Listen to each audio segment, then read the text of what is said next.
Bom dia, alunos. Vamos aos nossos plano de estudo, tutorado, PET, História, tá? Componente curricular aqui, História, nono ano do ensino fundamental. Nosso regime de estudo não presencial aqui do governo de Minas Gerais, tá? Esse é do nono ano, então, plano de estudo tutorado, volume 1. Ó, caro aluno e cara aluna, a suspensão das aulas em virtude da propagação do Covid-19 foi uma medida de segurança para a sua saúde e da sua família, mas não é motivo para que você deixe de estudar e aprender sempre. Dessa forma, você receberá planos de estudo de cada um dos componentes curriculares. Nesses planos, você terá acesso aos conceitos básicos da aula e, em seguida, realizará algumas atividades. Para resolvê-las, busque informações em diferentes fontes, inclusive no seu livro didático. Os planos de estudo são um complemento para os conteúdos do seu livro. Sabemos e confiamos no seu potencial em aprender. Contamos com seu esforço e dedicação para não perder tempo e continuar aprendendo e ampliando seus saberes. Então, cara aluno e cara aluna, busque anotar sempre o que compreendeu de cada assunto estudado. Contamos com seu esforço e dedicação. E não fique limitada aos textos contidos nas aulas. Pesquise em outras fontes, como livros, internet, revistas, documentos e vídeos. Na semana de história, essa semana, 1, 2, 3 e 4, nós vamos ver na semana 1, 2, 3 e 4 o nascimento da República e os processos históricos até a metade do século XX, tá? Então, a temática tanto da semana 1 quanto da semana 2, 3 e 4. Lembre-se, quando for enviar o trabalho para o seu professor, coloque o cabeçalho: Secretaria de Estado de Educação de Minas Gerais, Plano de Estudo Tutorado, a componente curricular História, escolaridade nono ano, o nome da sua escola, seu nome completo, tá? Sua turma, coloque todos os dados. Agora, nessa semana 1, então, o nascimento da República e os processos históricos, tá, os conteúdos relacionados são caracterizar a sociedade brasileira na época da proclamação da República, no que tange a cultura, a economia, a política, no contexto do final do século XIX e XX, a desigualdade social entre as elites, fazendeiros e grandes comerciantes e a população pobre, proclamação da República e suas fases distintas, tá? Lembrando aqui, quer saber mais? Então, anotar é um exercício de seleção das ideias e de maior aprendizado. Por isso, ao anotar, fazemos um esforço de síntese como resultado de duas coisas acontecem. Em primeiro lugar, quem anota entende mais, pois está sempre fazendo um esforço de captar o âmago da questão. Repetindo, as notas são nossa tradução do que entendemos do conteúdo. Em segundo lugar, ao anotar, nossa cabeça vaga menos. A disciplina de selecionar o que será escrito ajuda a manter a atenção no que está sendo dito ou lido, com menos divagações ou preocupações, com outros problemas. Quando bate o sono ou tédio, é a melhor maneira de retomar a atenção. Então, tema: crise do Império e a construção da República. Fique por dentro. No Brasil, o fim da escravidão foi um dos fatores que contribuíram, então, para a queda do regime do sistema monárquico aqui no Brasil, que abalou o poder e o prestígio dos fazendeiros, proprietários de escravos. Os proprietários de escravos eram uma força importante para a sustentação política do regime, que era monarquia. Havia o descontentamento dos militares, do exército, desde o fim da Guerra do Paraguai e a formação de um movimento republicano que congregava diferentes setores da sociedade brasileira, que estavam descontentes, então, com a monarquia aqui no Brasil. Desde o início do século XIX, a escravidão se apresentava como um regime de trabalho contrário a determinados interesses dentro e fora do nosso país. Havia pressão de intelectuais, de fazendeiros do Café do Oeste e até mesmo de setores do Exército. Lembrando que a Inglaterra também pressionava o Brasil para acabar com o fim da escravidão. Em 1850, por exemplo, proibiu o tráfico no Atlântico, tá? Então, a escravidão no Atlântico, aqui, esse tráfico era proibido, mas nas nossas terras ainda continuava. Então, tinha uma impressão muito grande da Inglaterra, que já tinha passado pela Revolução Industrial, ela queria consumidores, então já estava pressionando o Brasil. E o que o Brasil faz? Ele vai criar leis que vai o quê? Acabar com a escravidão aos pouquinhos para os fazendeiros, os latifundiários não sentirem o impacto, tá? Ó, temendo uma queda brusca na produção agrícola, as elites agrárias, sem mais conseguir as pressões, conseguiram, junto ao Senado e à Câmara, um acordo, realizar a abolição dos escravos, substituindo o regime de escravo, sem provocar uma grande perda em termos econômicos. Foram criadas diferentes leis com o objetivo de realizar essa transição. Quais leis foram essas? Então, aqui, para saber mais, tá? Tem alguns sites que você pode estar pesquisando, mas você pode pesquisar no seu livro didático também, ó. Você poderá pesquisar mais sobre o tema nos seguintes sites, tá? Então, ele te dá alguns sites para você estar pesquisando. Mas lembre-se, você tem um livro didático também, que você pode estar consultando. Agora, antes da gente pegar essas leis que foram criadas, eu queria falar um pouquinho sobre a história de Luiz da Gama, tá? Ele era um abolicionista. O que é abolicionista? É uma pessoa que defende o fim da escravidão. Ele defende a abolição, o fim da escravidão. Tá? E por que ele é importante? Deixa eu contar aqui para vocês, ó. Luiz Gonzaga Pinto da Gama nasceu no dia 21 de junho de 1830, então na época da escravidão, e no estado da Bahia.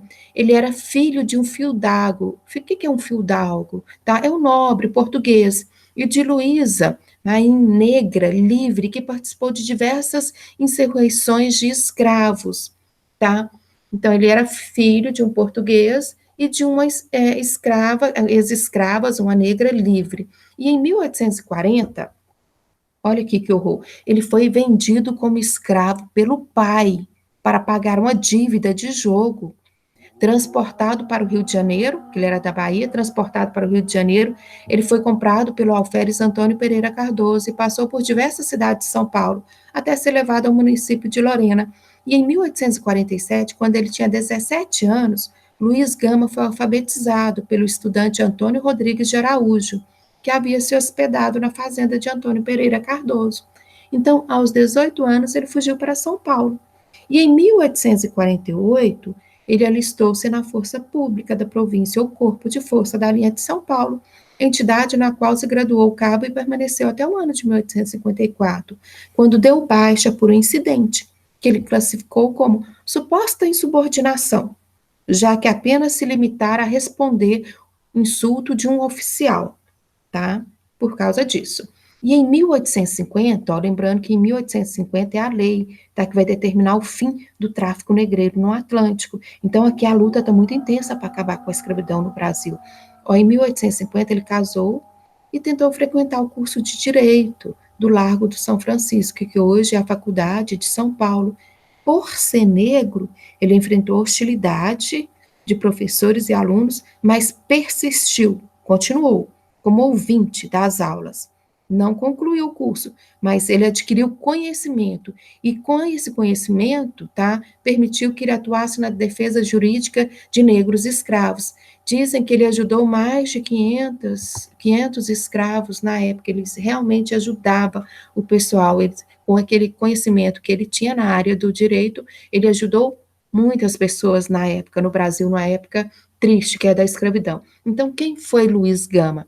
Na década de 1860, ele destacou-se como jornalista e colaborador de diversos periódicos progressistas, projetou-se na literatura em função de seus poemas, nos quais ele criticava, satirizava a aristocracia, tá? E os poderosos do seu tempo. Hoje, ele é reconhecido como um dos grandes representantes da segunda geração do romantismo brasileiro, mas na época ele enfrentou a oposição dos acadêmicos conservadores. Luiz Gama foi um dos maiores líderes abolicionistas do Brasil, e ele sempre esteve engajado nos movimentos contra a escravidão, e ele era a favor da liberdade dos negros. E em 1869 ele fundou com o Rui Barbosa, que depois lá para frente vai ser o ministro da Economia na época da República, ele fundou, junto com o Rui Barbosa, o jornal Radical Paulistano. E em 1880 Ele foi líder da mocidade abolicionista e republicana. Devido à sua luta a favor da libertação dos escravos, ele era hostilizado pelo Partido Conservador e chegou a ser demitido do cargo, tá? Por motivos políticos. E nos tribunais, o Luiz Gama, usando a sua oratória, sua fala impecável, seus conhecimentos jurídicos, conseguiu libertar mais de 500 escravos, estão atuando como advogado deles, tá? Algumas estimativas falam que foram 1.000 escravos, tá? Que ele ajudou. As causas eram diversas, muitas envolviam negros que podiam pagar carta de alforria, de liberdade, mas eram impedidos pelos seus senhores de serem libertos, ou que haviam entrado no território nacional após a proibição do tráfico negreiro em 1850, porque ainda continuava esse tráfico pelo Atlântico, era ilegal. A partir de 1850 não podia ter tráfico no Atlântico, mas pessoas ainda continuavam a fazer esse comércio. Luiz Gama também ganhou notoriedade por defender que, ao matar seu senhor, o escravo agia em legítima defesa. Ele faleceu em agosto de 1882 e acabou não vendo, né, o fim da escravidão, que acabou em 1888, assinando a Lei Áurea. Aí, quando assina a Lei Áurea, gente, todo mundo pensa que foi uma bondade de uma princesa na época. Não. Foi um monte de lutas que aconteceram, várias pessoas da sociedade lutando para acabar com o fim, tá? Inclusive aí escravos libertos, tá? Pessoas que lutaram para acabar com essa escravidão, eram chamados de abolicionistas. Ele faleceu em 24 de agosto de 1882 e foi sepultado no cemitério da Consolação, na presença de 3.000 pessoas, numa São Paulo de 40.000 habitantes na época. Né? São Paulo era bem pequena, 40.000 habitantes, e 3.000 pessoas foi no sepultamento dele, ele era muito querido. Agora as atividades. Agora é hora de testar seus conhecimentos. Lembre-se que as pesquisas e consultas são permitidas e bem-vindas para que você realize com sucesso as atividades. Atividade número 1, você vai fazer uma pesquisa e vai descrever no seu caderno qual que é o objetivo de cada uma das leis. Por exemplo, no Brasil, na época da escravidão, foi criada em 1850 a Lei de Eusébio Queiroz. Que lei é essa? Faça essa pesquisa. E só para complementar, em 1850 também foi criado no Brasil a lei de terras, que nessa época o que mais tinha no Brasil era terras. Você não precisava comprar terras, era só você ir para o interior, desmatar, tá, a mata e plantar. Só que a partir de 1850, como eles sabiam que ia ter que acabar com a escravidão e estava vindo também imigrantes para o Brasil, para eles não terem acesso, aí é criada uma lei nova, chama Lei de Terras. Você só pode ter acesso à terra se você comprar, tá? E depois registrar ela em cartório. É justamente para dificultar o acesso das pessoas à terra. Então, isso aí já começou em 1850. Depois é criada a Lei do Ventre Livre, a Lei do Rio Branco, em 1871.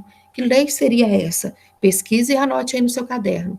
E a Lei dos Sexagenários, em 1885, já próximo de acabar que a escravidão, que acabou em 1888. Tá? E para complementar ainda, dentro desse assunto, o que é um quilombo? Tá? Procure no dicionário e registre aqui a sua descoberta. Então, o que seria um quilombo? Tá? Quais foram os mais importantes no Brasil? Qual a importância? Tá? Por que que eles montavam, faziam esses quilombos? Tá? E o que que significa banjo? Tá? Procura no seu dicionário o significado dessa palavra banjo. Isso aí é na época da escravidão no Brasil, dessa época terrível, triste. Agora é a atividade 3. É importante saber que, além dos quilombos, os escravos se manifestaram através de outras formas de resistência. Eu contei a história do Luiz Gama, tá? Mas teve vários outros que lutaram. Faça uma pesquisa na internet ou em livros didáticos que você vai encontrar e registre no seu caderno e comente sobre elas, tá? Teve uma revolta na Bahia, a revolta dos Malês. Ela foi muito importante, muito bem organizada. É uma dica também, tá? Além dos quilombos. Então, faça uma pesquisa e escolha aqui, seleciona, tá? Agora, vamos para a semana 2. Anote aí no seu caderno, coloque em destaques, escreva semana 2. Com outra caneta, de outra cor, para colocar bem em destaque, tá? Aqui, os conteúdos relacionados, novamente, tá? Que é o nascimento da República no Brasil, aqui no século XX, o importante papel da população negra na história do Brasil, a inserção da população negra na sociedade brasileira, urbana e rural, se deu por diversos caminhos: migração para os grandes centros, permanência nas fazendas, trabalho de parceria no campo, sem que houvesse efetiva melhoria nas condições de vida dessa parcela da população brasileira, a atuação dos negros nos diversos setores da vida nacional, tá? Então, vamos lá, tema. O nascimento da República, já que acabou aqui a monarquia. A monarquia foi pedida a ela para se retirar do país. Então, eles saíram, acabou a monarquia, rei, rainha, princesa, príncipe, acabou. Agora começa a república. Você vai estar elegendo os seus governantes, tá? O nascimento da república no Brasil e os processos históricos até a metade do século XX. Então, fique por dentro. De preferência, anote no seu caderno. A primeira República Brasileira foi o período da história do Brasil que se estendeu da proclamação da República em 15 de novembro de 1889 até a Revolução de 1930, o Marechal Deodoro da Fonseca. A partir desse momento, o Brasil, então, ele vai deixar de ser um país de monarquia, rei e rainha, e passou a ser um país republicano, onde os governantes passaram a ser eleitos periodicamente pelo voto, tá? Lembrando que nessa época, gente, agora, que antes você não votava, você não tinha acesso ao voto, tá? O voto era censitários, era só quem tinha dinheiro, rendas, que podia se ingressar na política. Agora não, agora é diferente. Mas lembrando, a mulher ainda não tem acesso ao voto. É só no governo de Getúlio Vargas que mulher vai ter acesso ao voto, tá? A partir desse momento, então, o Brasil deixou de ser um país monárquico e passou a ser um país republicano, onde os governantes passaram a ser eleitos periodicamente pelo voto. Esse período foi especialmente rico. Foi a primeira república, o momento da industrialização e urbanização, que levaram ao nascimento de novos movimentos e a entrada em cena de novos atores sociais, como operários e militares. Compreender as condições políticas, sociais, culturais e econômicas que marcaram esse período pode revelar uma série de aspectos importantes da própria história nacional, entre eles o reconhecimento das permanências e mudanças no processo histórico brasileiro. Através de sua análise, por exemplo, podem-se melhor compreender os comportamentos atuais, os valores, a forma de organização e as características da atual sociedade brasileira. E foi formado, então, no dia 15 de novembro de 1889, um governo provisório, que se estenderia até fevereiro de 1891, já que a família real ela foi pedida para se retirar do país, né?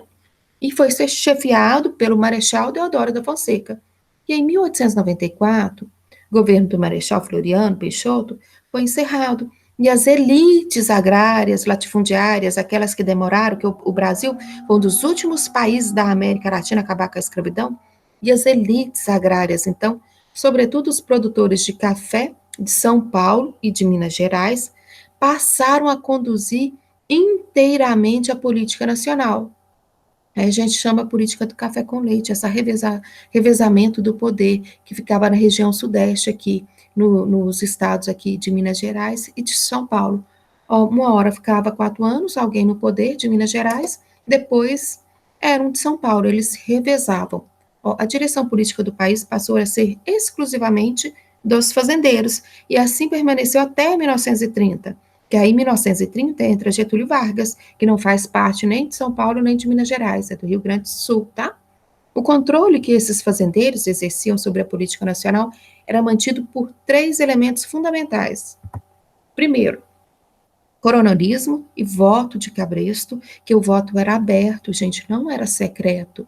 Então, as pessoas entravam numa sala e ela falava para a banca, falava para quem eles iriam votar, e era aberto. Então, geralmente, lá o coronel, ele acompanhava o voto, o voto não era secreto, era aberto, tá? Então, voto de cabresto aqui. Os coronéis, os grandes proprietários de terra, tinham domínio político na área que atuavam.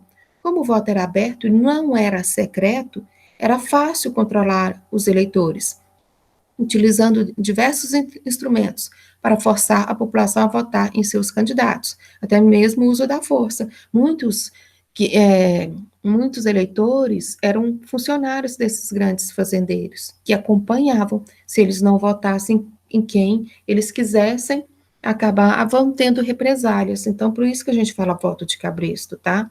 E a política dos governadores, o que seria isso? Essa prática consistia na troca de favores entre o governo federal e o estadual, a fim de eleger os deputados e senadores favoráveis ao presidente da República.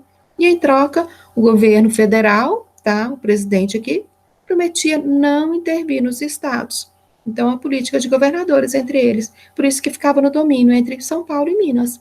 E o acordo do café com leite, os produtores de café paulistas se revezavam no poder federal com os produtores de café e leite de Minas. Então, uma hora era Minas Gerais no poder, depois saía Minas Gerais da presidência, do governo, e entrava São Paulo. E o café continuava a ser, durante a Primeira República, o principal produto de exportação brasileiro.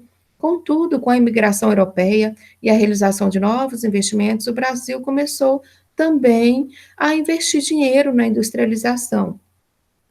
Continuando. Agora são as atividades. Agora é hora de testar seus conhecimentos. Lembre-se que as pesquisas e consultas são permitidas e bem-vindas para que você realize com sucesso as atividades. Atividade número 1. Então, vamos anotar no caderno, pergunta e resposta, tá? Atividade 1. República. É uma expressão abrangente e amplamente utilizada. O que para você vem a ser a República? Escreva a sua opinião a respeito. Como você pensa? Anote aí o seu pensamento, que seria uma república para você, tá? E aqui tem alguns links aqui que você pode estar pesquisando também. Navegue, tá? Nesses links, conheça alguns significados que essa expressão possui, tá? República, uma democracia. O que seria isso? Compare o que você acabou de descobrir com aquilo que você escreveu antes sobre república. Então, você anotou com as suas palavras, depois você pesquisou realmente a definição de república e compare. Estava certo o seu pensamento, tá? E letra D. Você notou mais semelhanças ou diferenças entre o seu entendimento e aquele que você encontrou? Faça essa comparação.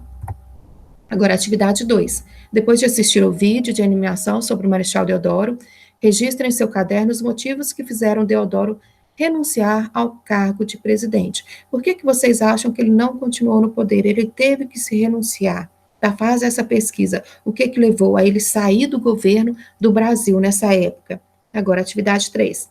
Participação política é uma expressão extremamente abrangente, possuindo, por isso, inúmeros significados. Durante a Primeira República no Brasil, de 1889 até 1930, a participação política dos brasileiros nas eleições era muito reduzida. A Constituição de 1891 deixava muita gente de fora. Nessa época, somente 6% da população brasileira podia exercer o direito de voto. Bom, o que para você vem a ser, então, participação política? O que é isso para você? Coloque a sua opinião no caderno. Escreva em seu caderno, então, sua opinião a respeito. Para você, o que é uma participação política? Letra B. O atual sistema político brasileiro permite ao povo a oportunidade de escolher seus representantes no governo? Hoje, o que nós estamos vivendo? Nós escolhemos, nós podemos escolher, nós temos essa oportunidade? Você acredita que sempre foi assim? Igual acontece hoje, todo mundo escolhendo seus governantes? Você acredita que sempre foi assim? Justifique sua resposta. C. Depois de ler sobre a Constituição de 1891, registre em seu caderno quem eram os brasileiros que tinham direito a votar nas eleições e quem não podia votar. Eu contei um pouquinho atrás ali quem que não podia votar, tá? Então, vamos lá. E o voto era secreto, era aberto. Então, registre, tá? Faz esse registro de como que era esse acesso ao direito de votar. Era para todo mundo participava? Faça essas anotações no seu caderno. Agora, semana 3. Anote de caneta em destaque. Nós vamos continuar ainda na temática, tá? O nascimento da República no Brasil. Tá? Os projetos modernizadores do final do século XIX e início do século XX, na transformação dos centros urbanos no Brasil. Então, vamos lá. Tema: processos de urbanização no Brasil e movimentos na República, do campo para a cidade. Ó, fique por dentro dos conceitos. A República era associada às ideias de progresso, tá? Razão, ciência, aquele pensamento, tá? Da ciência que está surgindo aqui, da modernidade em ordem. Lembre, gente, que na nossa bandeira está escrito ordem e progresso. É um lema positivista, é o que eles acreditavam. Então, ordem e progresso, tá? Desse modo, no governo de Rodrigues Alves, que é de 1902 a 1906, iniciou-se um projeto de reforma e saneamento urbanos. Ainda nessa época, havia o centro da cidade, moradias da população de baixa renda, que nunca tinha recebido atenção por parte das autoridades. Utilizavam-se o discurso de que o projeto de reforma urbana atendia às necessidades do progresso e da modernidade. O governo iniciou um processo de demolição dos velhos casarões, casebres e cortiços, conhecido como bota abaixo. Seria interessante aí na aula de português também vocês estarem lendo o livro Cortiço, que mostra muito bem como que eram essas condições aqui no Brasil nessa época, início do século, tá bom? Então, começa o movimento como bota abaixo, é um movimento sanitarista mesmo, tá? Muito cruel. A população ficou muito descontente, cerca de 15 mil pessoas ficaram sem moradia, obrigadas a abandonar a região central. Tiveram que ir para a periferia da cidade, ou improvisar abrigos nos morros vizinhos. O Morro das Favelas foi um dos povoados. Daí por diante, todo morro habitado passou a ser chamado de favela. Como se não bastasse, a população se viu frente a um outro problema. Esse problema seria a vacinação obrigatória na época, gente, que as pessoas não conheciam, tinham medo, tá? Então acabaram vacinando a população. Então esse foi outro problema enfrentado, tá? Nesse início da República. Ó, e essa vacinação era imposta sim pelo governo. Entrava na sua casa e te vacinava à força. Ó, em 1914, iniciava-se a Primeira Grande Guerra Mundial. E em 1917, os operários de São Paulo fizeram a maior greve da República, na época da República Velha, reivindicando jornada de 8 horas, aumento de salário, diminuição dos aluguéis e do preço dos alimentos. O movimento se espalhou por vários estados, por Minas, por Rio de Janeiro, Rio Grande do Sul. Após a greve, houve uma onda de demissões. E em 1922 também tivemos o grande movimento da Semana Moderna, no Brasil, o movimento modernista e a Semana de Arte Moderna, que contribuiu muito para aumentar as críticas presentes nos anos de 1920. O que são esses anos de 1920, gente? Olha, essa vacinação obrigatória, a expulsão da população ali da parte central das cidades, principalmente no Rio de Janeiro, já para as favelas, essa vacinação obrigatória que está acontecendo nessa época, esse voto que é aberto, que tem fraudes, as pessoas estão muito descontentes com esse governo, com essa república. Aqui tem alguns sites para vocês estarem pesquisando, tá? Esse período. Ó, a Revolta da Chibata, a Guerra de Canudos, todos esses movimentos, Semana da Arte Moderna, tá? Esses movimentos de contestação do governo. Agora vamos para atividades. Agora é hora de testar, então, seus conhecimentos. Lembre-se de que as pesquisas e consultas são permitidas e bem-vindas para que você realize com sucesso as atividades. Atividade 1. Na página 59, ó, observe a fotografia da Avenida Central, atual Avenida Rio Branco, logo após a sua abertura, tendo como destaque, ainda em obras, os prédios do Museu de Belas Artes e o Teatro Municipal. Ao fundo, pode-se ver o Pão de Açúcar. Tá, Rio de Janeiro, nessa época, Rio de Janeiro é a capital do nosso país, gente, é o Distrito Federal. Depois, só na década de 60 que vai ser em Brasília, para o interior. Aqui não. Então, eles queriam um cartão postal, tá? Para mostrar para os outros países que estava começando uma república, era moderna, mas não mostrava que estava expulsando a população, tá? De baixa renda dos centros. Ó, então, observe a fotografia da Avenida Central, logo após a sua abertura, tendo como destaque ainda em obras os prédios do Museu de Belas Artes e o Teatro Municipal. Ao fundo pode-se ver o Pão de Açúcar. Faça uma pesquisa na internet e registre quais as transformações ocorridas no Rio de Janeiro que marcaram as primeiras décadas do regime republicano até os dias atuais. Você vai colocar aqui, tá? No seu caderno de história, coloca aqui, ó, lembrando, as primeiras aqui, as transformações que estavam acontecendo no Rio de Janeiro, tá? Nesse início do século, nesse início dessa república. Então, coloca o ano, o que aconteceu nessa época, fato ocorrido. Faz esse quadro para gente no caderno, faça essa anotação. E agora vamos falar um pouquinho, então, sobre essa Semana da Arte Moderna, que vai estar acontecendo aqui no Brasil, em São Paulo, em 1922. A Semana de Arte Moderna foi uma manifestação artístico e cultural que vai ocorrer no Teatro Municipal de São Paulo entre os dias 11 até o dia 18 de fevereiro de 1922. O evento reuniu diversas apresentações de dança, de música, recital de poesia, exposição de obras, pinturas, esculturas e palestras.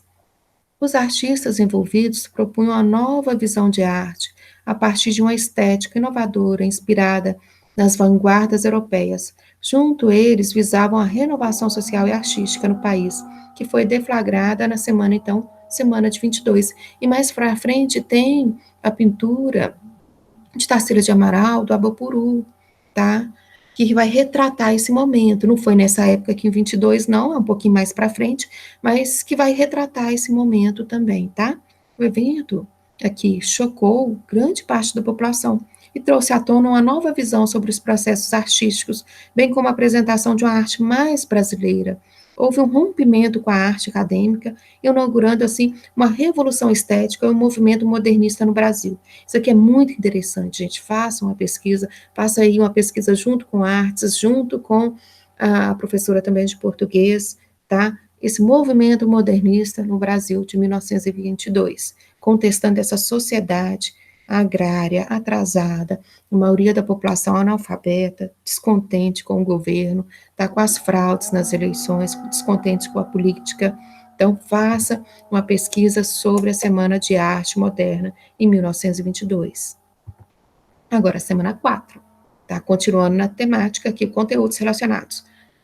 Significado histórico do trabalhismo para a conquista dos direitos sociais e da própria cidadania, o que envolve a formação da classe trabalhadora e suas relações com o Estado, o protagonismo político do trabalhismo, destacando que a luta pela jornada de 8 horas e outros direitos trabalhistas é muito anterior à criação do trabalho em 1930, da CLT e do próprio trabalhismo ocorrido no governo de Getúlio Vargas.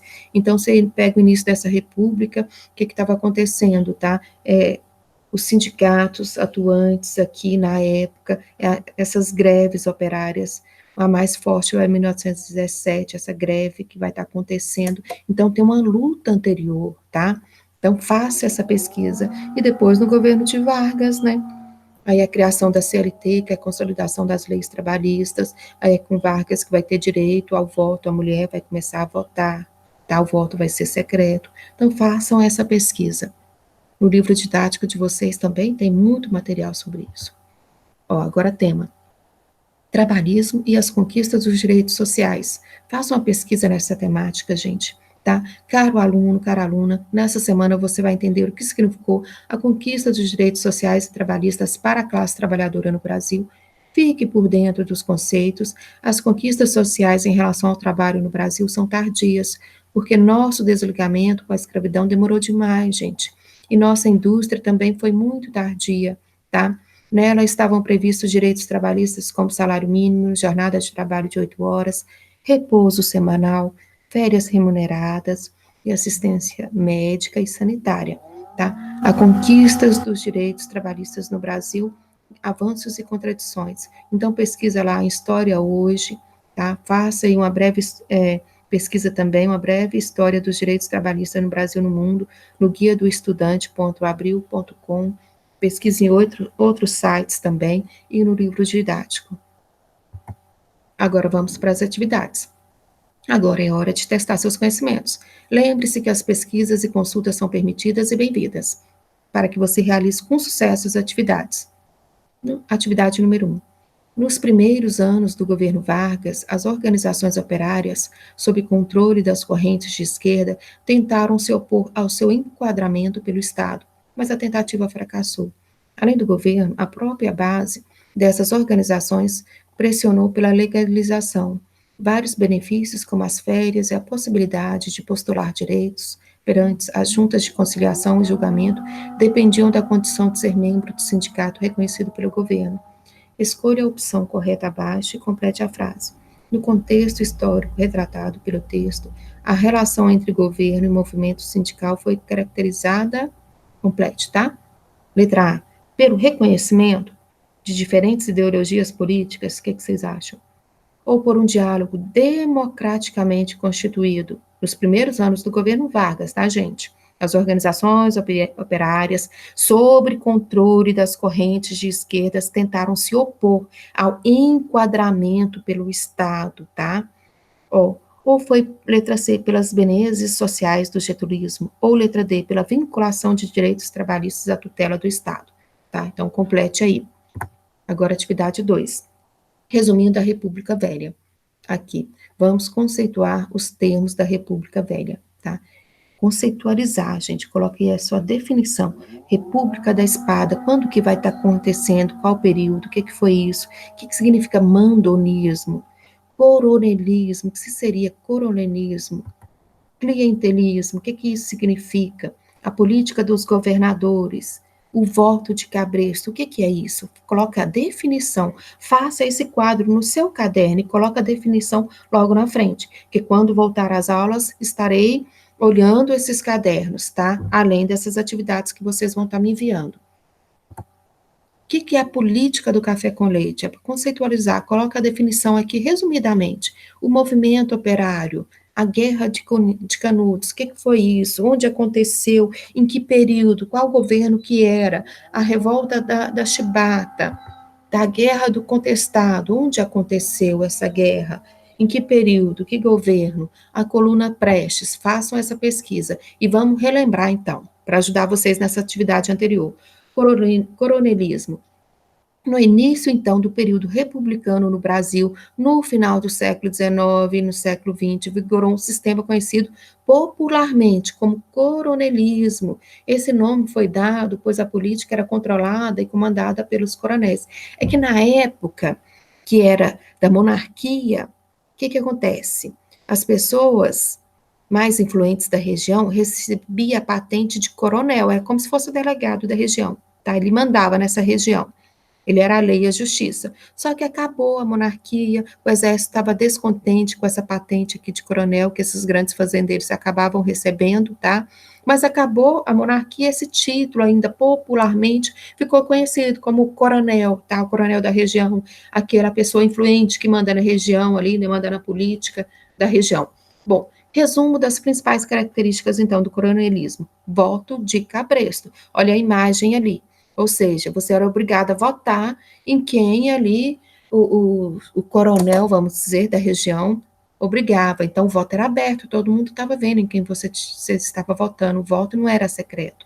Então, voto de cabresto. Na República Velha, o sistema eleitoral era muito frágil e fácil de ser manipulado. Os coronéis, então, compravam também votos para seus candidatos ou trocavam votos por bens materiais, para sapato, óculos, alimento, dar emprego. Como o voto era aberto, todo mundo via, tá? Não era fechado, não era secreto, os coronéis mandavam capangas para os locais de votação, com o objetivo de intimidar os eleitores e ganhar votos. As regiões controladas politicamente pelos coronéis eram conhecidas como currais eleitorais. Aí é como se ele levasse o seu gado para votar naquele candidato que ele queria. Tá? Então, e acontecia também fraudes eleitorais. Os coronéis costumavam alterar votos, sumir com urnas e até mesmo patrocinavam a prática do voto fantasma. Este último consistia na falsificação de documentos para que pessoas pudessem votar várias vezes, ou até mesmo utilizar o nome de falecidos nas votações. E a política do café com leite, então, nessa época que estava vigorando, de São Paulo e Minas Gerais. Ou no começo do século XX, os estados de São Paulo e Minas Gerais eram os mais ricos da nação.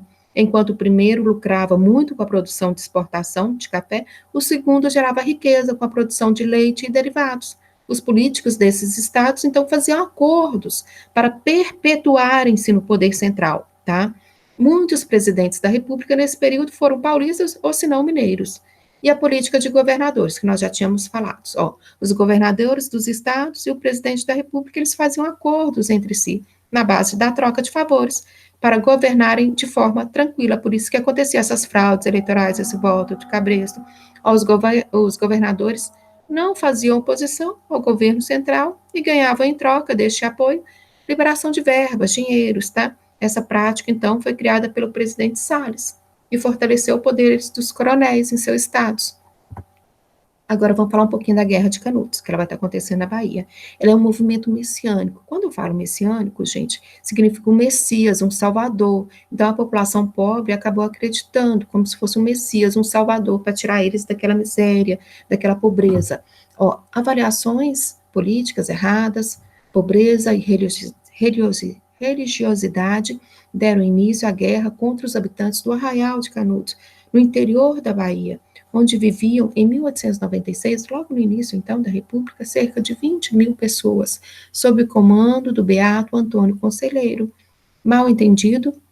Aconteceu um mal entendido sobre a venda de madeiras e acabou servindo como estopim, o início, tá, da guerra, em novembro de 1896. A derrota aconteceu em 1897. O Arraial resistiu às investidas das tropas federais, desse início dessa república, por 4 vezes. Foram necessários aqui 4 expedições militares, e a guerra resultou em cerca de 25 mil mortos. Então, logo que acabou a monarquia no Brasil, começou essa guerra, a Guerra de Canudos, e foi um massacre. Milhares de sertanejos, homens do campo, tá? Foram assassinados, mortos, tá? Então, foi essa guerra no início da República. Depois aconteceu a revolta da Chibata, tá? Era comum na Marinha aqui do Brasil, no início do século XX, terem castigos corporais. Chibata, gente. Horrível isso. Ó, de 22 a 23 de novembro de 1910, os marinheiros se revoltaram, exigindo novas relações dentro da Armada, tá? Da nossa Marinha aqui, a eliminação do castigo da Chibata e reconhecimento de pobres e negros como cidadãos livres e dotados de direitos, apesar de anistiados pelo governo. Em 9 de dezembro, uma nova sublevação naval ocorreu agora na Ilha das Cobras. O governo decretou estado de sítio e reprimiu a revolta ao levante. Aqui a imagem de João Cândido, que era o líder da revolta da Chibata. Então, pega o livro didático, tem mais coisas falando da revolta dos marinheiros, tá? Da revolta da Chibata, ou façam uma pesquisa na internet, que é muito interessante. Depois, a Guerra do Contestado, aqui, bem resumido aqui, pra gente. Onde vai estar acontecendo essa Guerra do Contestado? Até a própria palavra diz, é uma região que vai estar sendo contestada, tá? Por 2 grandes estados. Essa região estava entre aqui, a divisa aqui, tá, de Paraná e de Santa Catarina. Então, era uma região que era contestada por esses 2 estados. Aqui você tem um mapa aqui do Brasil, tá? Então, aqui, essa região que era contestada aqui por Paraná e Santa Catarina. Então, ela vai estar acontecendo aqui no sul, tá? Na região, ó, Guerra do Contestado, entre 1912 e 1916, na região dos estados do Paraná e Santa Catarina, semelhante à Guerra de Canudos, tá? Que também, lá ele tinha um Messias também, alguém que conduzia, cara, como se fosse um salvador também, e as pessoas também seguiam esse líder religioso. Então, um pouco parecido com o de Canudos, tá? Só que ela não é muito conhecida, mas foi muito importante, tá? Semelhante de Canudos, conflito envolveu também o messianismo, o Messias, um líder religioso. Então, devido à pobreza também e à insensibilidade política, construção da estrada de ferro ligando São Paulo ao Rio Grande do Sul levou a religião a alguns dos elementos que provocaram a eclosão da guerra. Forças policiais e do exército também alcançaram a vitória, deixando milhares de mortos. E só uma curiosidade, tá? Essa guerra, ela foi muito importante, ela é muito pouco estudada. Foi a primeira vez que usaram aviões na América Latina com fins militares, tá? Eles utilizavam o avião para ver onde estava escondido o sertanejo na mata. Eles usavam o avião só para isso, para ver onde estava escondido, tá? E na época, como a mata era muito grande, para o avião não se perder, porque senão a gasolina acabava rápido, lembrando que o avião tinha acabado de surgir nessa época, tá? E eles colocavam muito lençóis em cima, alguns lençóis em cima das árvores, para o piloto ver onde estava próximo a pista de pouso. Olha que interessante, tá? E a gente estuda muito pouco essa guerra, tá? Então foi a primeira vez que utilizou aviões com fins militares na América. Olha que interessante. E depois, em 1914 e 1918, tem aviões também na Primeira Grande Guerra Mundial, tá? Mas aqui no Brasil, 1912 e 1916, utilizaram aí os aviões no início, tá? Para ver onde estavam escondidos o sertanejo ali na mata. E, como tinha muita floresta, para o piloto não perder, para achar fácil, rápido a pista de pouso, eles colocavam lençóis em cima das árvores ali, brancos ali, que de longe o piloto conseguia ver e pousar rapidamente, tá? Então vamos lá, continuando. Agora o movimento tenentista. São tenentes que estavam desgostosos na época da República Velha, por causa dessas fraudes eleitorais, o analfabetismo no Brasil, esse atraso que nós estávamos tendo. Então, eles estavam desgostosos, tá? Ó, foi um levante de militares nas 3 primeiras décadas do século XX, primeiro no Rio de Janeiro, em 1922, depois em São Paulo, em 1924. Os tenentes, então, os militares, se revoltaram contra o comando político das oligarquias, tá, dessa política de café com leite, dessas fraudes, exigindo profundas reformas republicanas. Derrotados pelas forças oficiais, parte do grupo formou a coluna Prestes, que permaneceu no país até 1927. Tenentes também teriam grande participação na Revolução de 1930, movimento desencadeado por parcela da elite política brasileira descontente com a constante troca de poder entre São Paulo e Minas. E em 1930, um golpe de Estado levou ao poder o Getúlio Vargas. Aqui no mapa, em vermelho, essa seta de vermelho, tá? Essa coluna Prestes, são os estados que eles vão estar andando aqui no Brasil, que eles vão estar passando, é a marcha, tá? Para chamar a população sobre esse atraso, sobre esse domínio da política. Eles vão andar mais de 25 mil quilômetros, é o maior movimento de guerrilha que se tem na história, porque olha o trajeto que eles vão estar andando por mais de 13 estados brasileiros, tá? Então, essa aqui é o movimento tenentista. É muito interessante, façam uma pesquisa sobre esse movimento tenentista, tá? Tem no seu livro didático também, pesquise na internet, tá? Quem eram os líderes, tá? Onde eles vão se refugiar, depois que eles estão na Bolívia, eles vão para onde, o que que acontece depois, tá? Que é interessante a história deles, muito interessante. Agora, continuando. A coluna Prestes, ou coluna Miguel Costa Prestes. Então, foi um movimento político, militar brasileiro que aconteceu de 1924 a 27, ligado ao tenentismo. O principal motivo para a criação do movimento foi a insatisfação com o governo de Arthur Bernardes e o regime oligárquico característico da República Velha, conhecido como política do café com leite. Suas reivindicações foram a exigência do voto secreto, defesa do ensino público e a obrigatoriedade do ensino secundário para toda a população, além de acabar com a miséria e a injustiça social no Brasil. Em seus 2 anos e meio de duração, a coluna, composta por 1.500 homens, percorreu cerca de 25 mil quilômetros através de 13 estados aqui no Brasil. Apesar da marcha militar, algumas características de um movimento popular são identificadas, uma vez que a maioria de seus soldados eram principalmente trabalhadores do campo, também analfabetos, semi-analfabetos, que participaram. E olha que interessante, cerca de 50 mulheres participaram dessa marcha, tá? Bom, a aula era isso para hoje. Até a próxima. Agradecendo todo mundo, obrigada pela presença. Então, até a próxima. Tchau, tchau.